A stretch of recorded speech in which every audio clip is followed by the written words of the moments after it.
આપણે ગમે તે ખાવું, ગમે ત્યાં ખાવું, ગમે ત્યારે ખાવું, અને પછી પાછા એમ કહે કે અમે જપ કરવા બેસીએ ત્યારે અમારું મન સ્થિર નથી રહેતું. ક્યાંથી સ્થિર રહે? ચાઉમીન, આ પ્રતાપ ચાઉમીનના છે. Fast food. અમારે મુંબઈમાં ખાવ ગલી છે, ત્યાં રાતના 12:30 વાગે બધા જાય ખાવા. પંખી તે રાતના હોઈ જાય છે, ખાતાય નથી ને પંખીઓ રાતના પાર્ટી કરતા નથી. એ જેની નાઇટ ડ્યુટી હોય એવા ચમગાદડ ઉડતે રહેતે, બાકી બધા પંખી હુઈ ગયા હોય.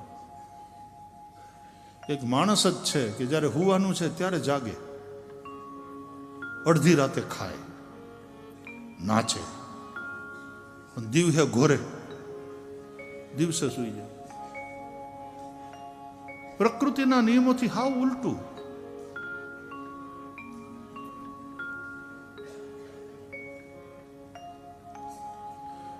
અને હમણાં તો લાઈફસ્ટાઈલ આપણી એવી થઈ ગઈ. એક બાપા મને કહે, આ શહેરવાળા બધા ભણી ગણ્યા ને સુધર્યા ને પૈસાવાળા થયા, ખબર તો કંઈ પડતી નથી. અરે મેં કીધું તમે આટલા બધા કેમ ખીજાણા? તો કે ખીજાય અને તો શું કરીએ? પગમાં પહેરવાના જોડા શહેરની અંદર એર કન્ડિશન શોરૂમમાં વેચાય, ત્યાં હોય, અને પેટમાં પધરાવવાનું એ 12 ફૂટપાથ ઉપર લારી ઉપર વેચાય. મહત્વ કોનું છે? જોડાનું કે પેટમાં પધરાવો એનું?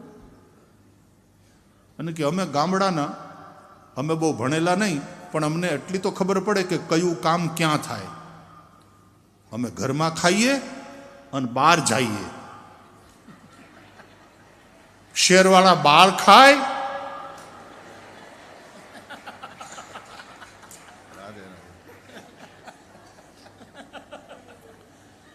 અરે અરે, પાછા ઓલા દલાલ હોય ને रियल एस्टेट ना प्रॉपर्टी ना, ही पाछा के ये आपका इतना बड़ा ड्राइंग रूम है और इधर ये आपका बेडरूम है और अटैच है, ये देखो अटैच. એટલે હાથમાં લોટો લઈને તમારે દૂર જવાનું જ નથી, અટેચ.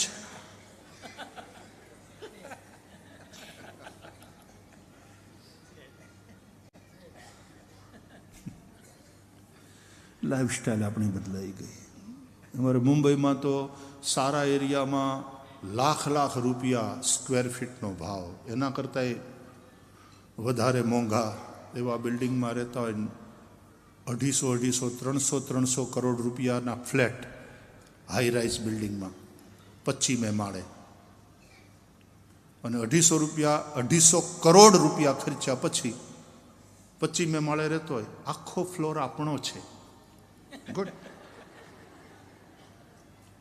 5000 square feet, good. પણ 250 કરોડ ખર્ચા પછી 25મે માળે રહેતો હોય તો 24 એની નીચે હોય અને 10 પાછા એની ઉપર હોય. એ તો અધવચ્ચે લટકતો જ હોય.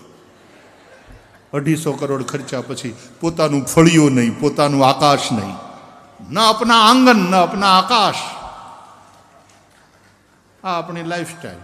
એના કરતાં ઓલો ગામડામાં ઝૂંપડામાં રહેનારો, એની પાસે એનું પોતાનું આંગણું છે ને પોતાનું આકાશ છે.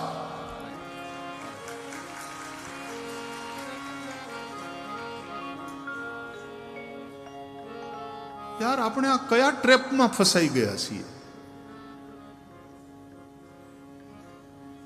જેને આપણે આમ હાઈ સોસાયટી કહીએ છીએ.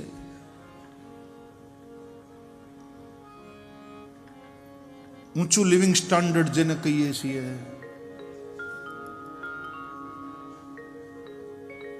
ये कहां फंस गए हम?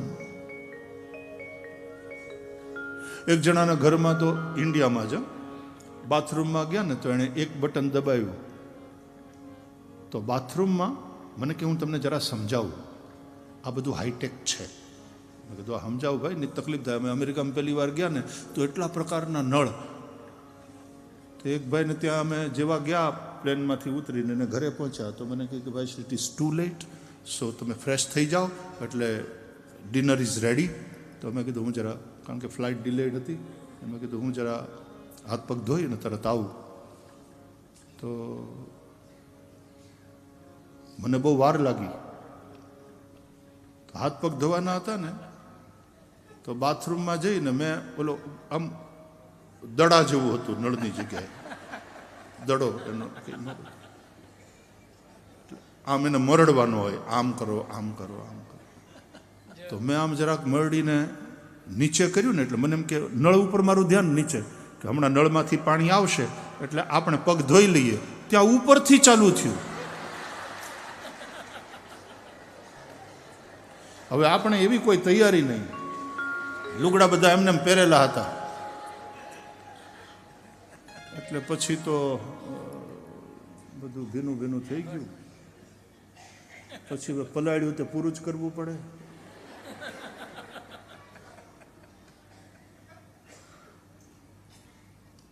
અંદરથી બૂમ મારી ટુવાલ આપજો.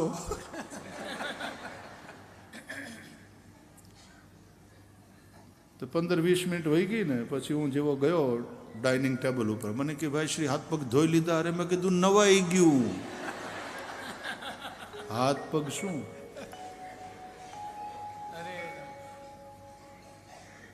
આપણે તો ત્યારે સીધે સાધું આમ ખોલો ચકલી એટલે પાણી નીચેથી આવે, અને ઓલી બાજુનું ખોલો તો વળી શાવર હોય તો ઉપરથી આવે. આમાં તો ઊભા ઊભા નાવાનું અલગ, બેઠા બેઠા નાવાનું અલગ, હુતા હુતા નાવાનું અલગ. જાકુઝી નખરાના પાર નથી ભાઈ.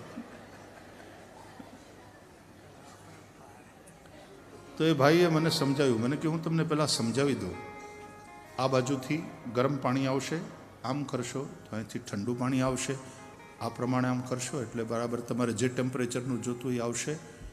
અને પછી આ બટન દબાવશો ને તો ઉપરથી શાવર આવશે. અને પછી એણે એ તો શાવરનું તો પેલું ઓન કર્યું, પછી એક બટન દબાવ્યું ને તો અંદર લબક ઝબક વીજળી થવા માંડી. અને પછી એક સ્પીકરમાંથી વાદળાની ગડગડાટી સંભળાવા લાગી. મેં કીધું આ શું? મને કે ચોમાસું તમને એવું ફીલ થાય કે હું રેઇન વોટરમાં આવું, રેઇન બાથ. મેં કીધું આ ચોમાસું કેટલા લાખમાં તને પડ્યું? એમ કે 5 લાખ રૂપિયા ખર્ચો થયો. પણ એવી ફિલિંગ આવે કે આપણે વરસાદમાં ભીંજાઈએ છીએ. આપણે આપણું આર્ટિફિશિયલ ચોમાસું ઊભું કરી લીધું, એર કન્ડિશન ફૂલ કરીએ, હોળ ઉપર મૂકીએ, અને આપણે આપણો શિયાળો ઊભો કરી દઈએ, આપણે આપણો ઉનાળો ઊભો. કાંઈ સાચું નથી રહ્યું, બધું આર્ટિફિશિયલ. હવે માણસ હશે એ આર્ટિફિશિયલ છે. ઘણા તો ખરેખર ક્યાંક ટીવીની કોઈક સિરિયલ જોતો હોય ને એમાં જો તમે એને ઘરે પહોંચ્યા અને ડોરબેલ દબાયો તો અંદર કોણ અત્યારે, અને પછી દરવાજો ખોલે ને અને આપણને જોયું, તમે આવો, સારું. એવું હશે આમ પરાણે પરાણે. હસવાનું ખોટું, માણસનું રડવાનું ખોટું. હાવ ખોટા રડતા, ખરેખરે જાય ને હાવ ખોટા રડે. બધું આર્ટિફિશિયલ થઈ ગયું, બધું